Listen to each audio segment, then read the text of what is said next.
ময়মনসিংহের বালুকায় ইমাম ওলামা পরিষদের ইউনিয়ন প্রতিনিধি সম্মেলন অনুষ্ঠিত হয়েছে।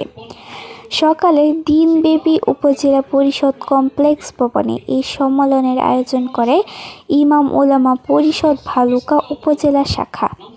ভালুকা উপজেলার সভাপতি আল্লামা আব্দুল মাজিদ এই সভাপতিত্বে ও সাধারণ সম্পাদক মাওলানা মামুনুর রশিদের সঞ্চালনায় অনুষ্ঠিত সম্মেলনে প্রধান অতিথি হিসেবে উপস্থিত ছিলেন হেফাজতে ইসলাম বাংলাদেশের সাংগঠনিক সম্পাদক আল্লামা মুফতি বশিরুল্লাহ।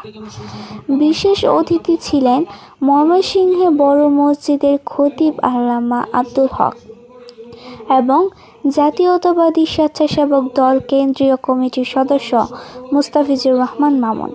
এছাড়া বক্তব্য রাখেন মাওলানা আলমগীর কাশামি ও মাওলানা ইহসানুল হক, মাওলানা ইয়াসির আরাফাত প্রমুখ।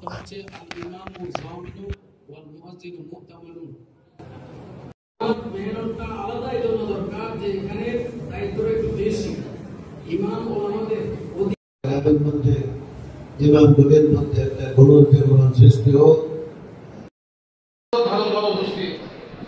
যেই কথা আমাদের হাদিসেও নবী করিম সাল্লাল্লাহু আলাইহি ওয়াসাল্লামের বিভিন্ন হাদিসে বর্ণনা আছে।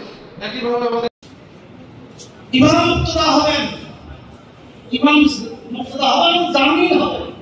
কিসের জামিন? শুধু নামাজের ইমামতির জিম্মাদার? আল্লাহু আকবার। মাঝে যখন হযরত বলতেন একজন ইমাম যেই এলাকায় ইমামতি করে ওই মহল্লার প্রত্যেকটা পুরুষ এবং নারী জান্নাতে যাওয়ার জিম্মাদার। প্রত্যেকটা পুরুষ এবং নারী কিভাবে জান্নাতে যেতে পারে ওই